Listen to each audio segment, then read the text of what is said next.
बहुत टाइम से मैं ये बात सोच रही थी कि हमारे देश में ऐसी क्या प्रॉब्लम है कि हमारा देश ग्रो नहीं कर पा रहा है।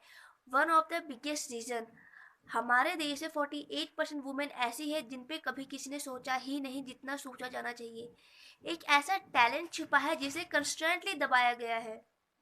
एनएसएसओ की रिपोर्ट मैंने पढ़ी तो उसमें देखा कि ओनली 4% वुमेन पार्टिसिपेशन रहता है ऑर्गेनाइज सेक्टर में। वही कैपिटलिस्ट सबसे पावरफुल स्टेट्स में 71 से 75% वुमेन पार्टिसिपेशन रहता है। एवरेज एजुकेशन हमारे देश में एक वुमेन को ओनली 1.25 ईयर एजुकेशन ही दी जाती है, यानी कि नर्सरी से पढ़ना स्टार्ट, केजी में पढ़ाई खत्म। एक 1.25 साल की education 2011 census report authentic data only 1.25 years education ही दी जाती है।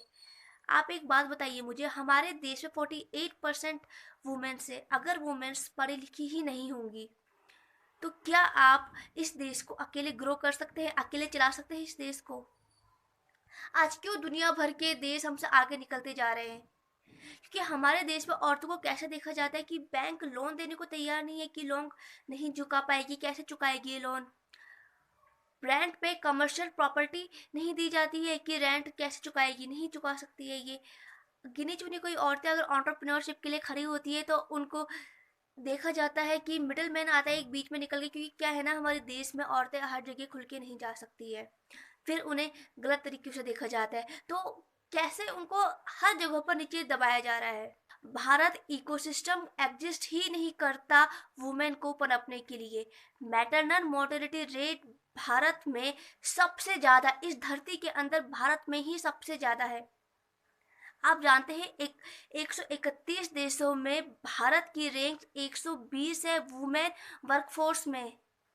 औरत को ये समझा जाता है कि औरत काम करने लायक ही नहीं है, जबकि इसी देश ने नैना लाल की दुआ ली थी, इसी देश से इंदिरा नूई बाहर निकल के आए, इसी देश से अरुंधति भट्टाचार्य बाहर आई, इसी देश से शहनाज हुसैन एक छोटे से गांव से आई भी हर्बल प्रोडक्ट्स को लेकर आज दुनिया भर में बहुत बड़ा नाम किया है।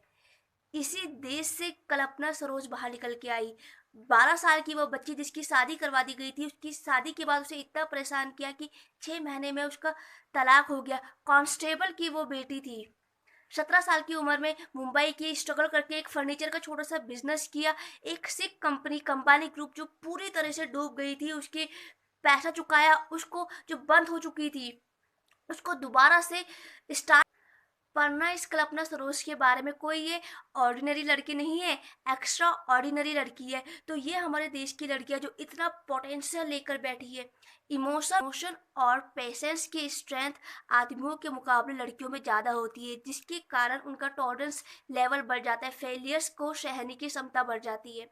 समझने की बात यह है कि पाकिस्तान की वो बच्ची 3 गोलियां खाई सिर पे, क्या चाहती थी वो? पढ़ने दो। क्या कहा उसने? पढ़ने दो। कोई और डिमांड नहीं की, सिर्फ इतना है, ये लड़की आपके 2 परिवार को सुख देगी, लड़का आपका एक परिवार को सुख देगा। अगर पोटेंशियल है इतना तो उसे बिल्ड कीजिए, हो सकता है वो नेक्स्ट ग्लोबल सबसे बड़ी वुमेन एंटरप्रेन्योर बने। इंडिया ग्रो नहीं करेगा जब तक इक्वल पार्टिसिपेशन नहीं होगा। इंडिया ग्रो नहीं कर पाएगा। तो अगर पोटेंशियल है इतना तो उसे आगे बढ़ाइए, उसे इंकरेज कीजिए, उसे मोटिवेट कीजिए।